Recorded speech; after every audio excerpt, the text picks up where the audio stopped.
now bring in James Golden, who we know better as Bo Snerdley, radio host on WABC New York and author. Bo, good morning to you. Hope you had an awesome weekend. Let me just start with this and the fact that Trump has vowed to let RFK Jr., quote, go wild on health. Smart choice by Trump, or should someone less polarizing fill that role? Extremely smart choice by Donald Trump.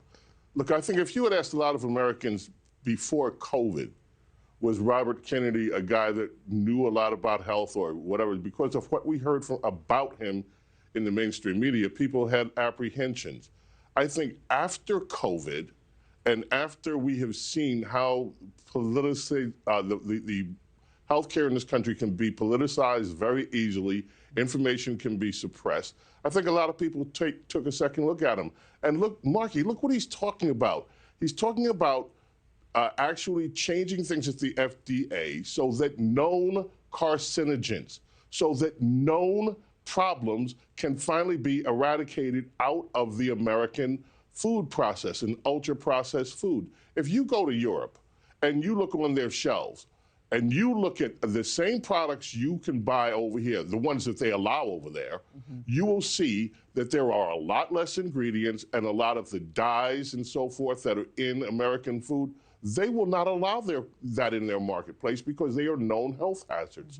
So what he's talking about is actually bringing common sense reforms to the way that American foods are processed, and those implications will last for generations. And, you know, Bo, we just played a couple different sound bites from him, but for anybody who missed it, you know, he's reiterated his mission is not to take away people's options, but to provide enough research and information to where Americans are able to make individual assessments as to whether a certain product, you know, a vaccine, for example, is good for them.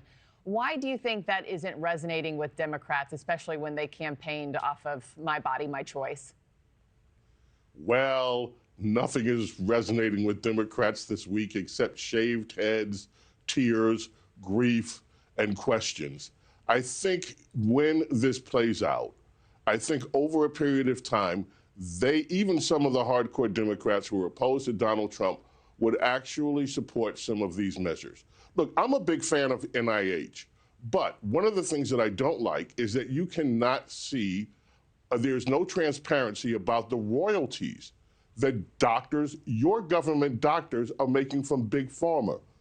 Things like that need to be changed. And I think overall, what Robert Kennedy is doing, what Donald Trump is doing by proxy, by talking about Robert Kennedy in this role, is saying we need the deep state of health care to be looked into and dealt with. And I think it's a wonderful thing for this country. Eventually, I think even Democrats will come on board. Bo, we'll see what he chooses. Before I let you go, can we talk about SNL real quick? Because you and I have talked about SNL in the past, and their cold open this weekend. Take a look, everybody. Thanks to the Supreme Court, there are no guardrails. Nothing to protect the people who are brave enough to speak out against him. And that is why we at SNL would like to say to Donald Trump, we have been with you all along. We have never wavered in our support of you. That's right. That's right. It's me, Hot Jack Trump.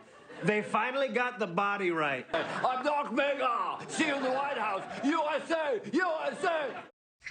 Dana Carvey there at the end playing Elon Musk, of course, you know, mockingly saying that they have reversed their anti-Trump stance. Bo, how did this skit land with you over the weekend? I just wanted to know real quick. It didn't, because I didn't watch it. I saw the clip, turned it off immediately. You know, let's just face facts. Saturday night's best days are decades behind them. And it's not the important show that they think it is anymore. But I'll give it to it. Look, I don't wish anybody any harm. Hope they keep working. But I just find it falls flat. And a lot of the so-called humor on the left is falling flat these days. I'm curious to see where the show goes from here and what future skits are about to look like with a new administration on the horizon. Bo Snerdley, as always, thank you so much, my friend. Appreciate it.